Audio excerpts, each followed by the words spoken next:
Bismillahirrahmanirrahim. Assalamualaikum warahmatullahi wabarakatuh. Alhamdulillah, anak-anakku kelas 11 yang Bapak cintai, semoga Allah selalu memberikan kesehatan kepada kita sehingga kita bisa mengikuti PJJ ini dengan baik. Walaupun dalam keadaan seperti ini, kita harus tetap belajar. Kita harus tetap semangat dalam keadaan apapun. Belajar itu adalah sebuah kewajiban. Baik anak-anakku, pada kesempatan ini kita akan belajar mata pelajaran akidah akhlak. Sebelumnya Bapak akan membahas di semester 1 ini apa saja materi-materi yang akan kita bahas. Di bab 1 kita akan membahas aliran ilmu kalam dalam peristiwa tahkim. Di bab 2 kita akan membahas aliran-aliran ilmu kalam dari Khawarij sampai Maturidiyah. Di bab 3 kita akan membahas menghindari dosa besar. Kemudian di bab 4 kita akan membahas adab berpakaian, berhias, perjalanan, bertamu, dan menerima tamu. Di bab 5 kita akan membahas kisah teladan dari Fatimah Az-Zahra dan Uwais bin Al-Qurni. Jadi sekitar ada 5 bab yang akan kita bahas di semester 1. Ya, di bab 1 kita akan mempelajari tentang munculnya aliran kalam dalam peristiwa tahkim. Kita mungkin sudah mendengar kalimat tahkim di mata pelajaran sejarah kebudayaan Islam atau sejarah Islam, perang Siffin dan lain sebagainya. Kita akan lihat di peta konsepnya. Sejarah ilmu kalam itu ada akidah pada masa Nabi Muhammad, akidah pada masa Khulafaur Rasyidin, akidah pada masa Bani Umayyah, akidah pada masa Bani Abbasiyah, akidah pada masa setelah runtuhnya Bani Abbasiyah.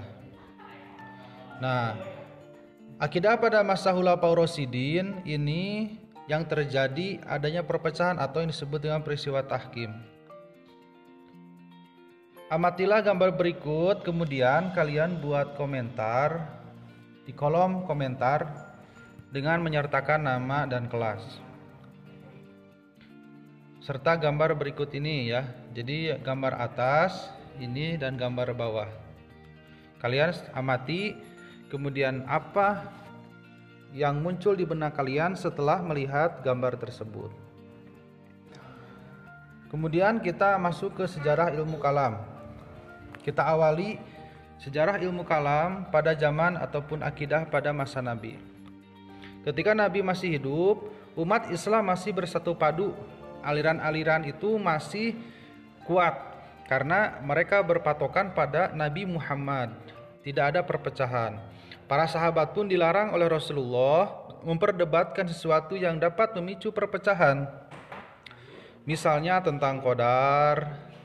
Sehingga pada masa ini corak akidah bersifat monopolitik. Artinya hanya satu ajaran yang dipegang oleh Rasulullah. Kemudian muncullah perpecahan baru muncul perpecahan setelah Nabi Muhammad wafat.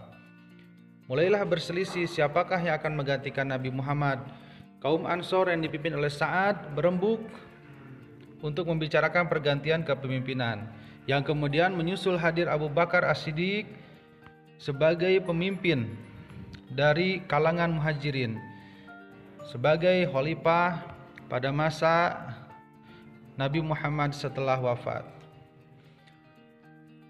Kemudian yang kedua, akidah Islam pada masa Khulafaur Rasyidin. Nah, pada masa ini, khususnya pada masa Abu Bakar, Umar, persautan Islam masih bisa dipertahankan. Biarpun pada awal kekhalifahan Abu Bakar sempat muncul beberapa nabi palsu, tetapi masih bisa terkondisikan. Nah, benih-benih perpecahan mulai muncul pada akhir masa pemerintahan Utsman bin Affan, yaitu ketika Khalifah Utsman melakukan reformasi bidang administratur kepemerintahan. Kebijakan ini yang diambil Khalifah Utsman tersebut berdampak pada situasi politik yang tidak stabil. Kemudian politik menjadi tidak stabil, muncullah beberapa firqoh dalam Islam. Firqoh itu golongan-golongan ya.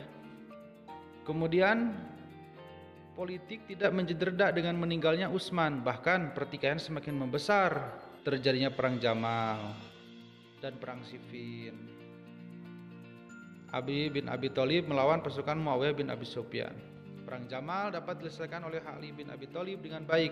Namun, upaya damai yang ditempuh untuk mengakhiri perang Siffin melalui upaya perundingan tahkim justru membuat umat Islam terpecah menjadi beberapa golongan. Kelompok Ali terpecah menjadi dua golongan. Pertama, golongan yang setia terhadap Ali yang disebut dengan kelompok Syiah. Dan yang kedua, golongan yang memisahkan diri dari pasukan Ali yang disebut dengan Khawarij. Nah, golongan yang mendukung Muawiyah pada masa ini melalui perdebatan para mutakalimin adalah tentang hukum orang mukmin yang melakukan dosa besar. Kemudian yang ketiga, akidah Islam pada masa Bani Umayyah. Pada masa ini perdebatan bidang akidah sudah mulai tajam ya. Kondisi terjadi karena kedaulatan Islam sudah mulai kokoh, sehingga umat Islam semakin leluasa untuk mengembangkan pemikiran-pemikiran yang sebelumnya tidak disentuh.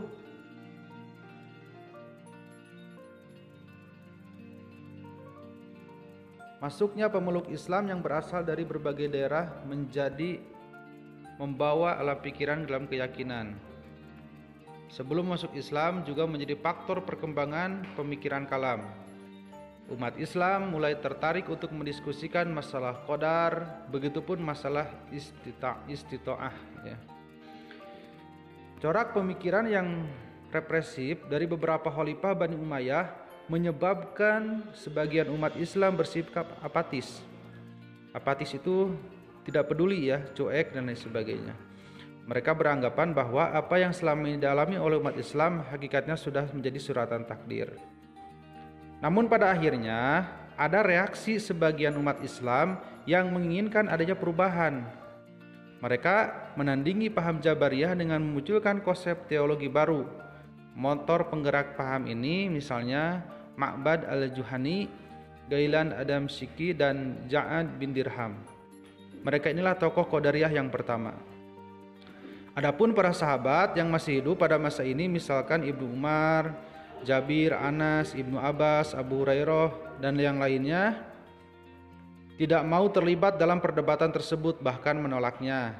Pada masa Daulah Umayyah ini juga muncul pemikir cerdas, yaitu Hasan al-Basri, yang kemudian dijadikan rujukan oleh mayoritas umat Islam dengan pendapatnya bahwa orang mukmin yang melakukan dosa besar dipandangnya sebagai orang fasik, tidak keluar dari golongan mukmin. Mungkin untuk pertemuan ini cukup sekian. Silakan kalian resume dalam pemahaman kalian masing-masing. Terima kasih. Wassalamualaikum warahmatullahi wabarakatuh.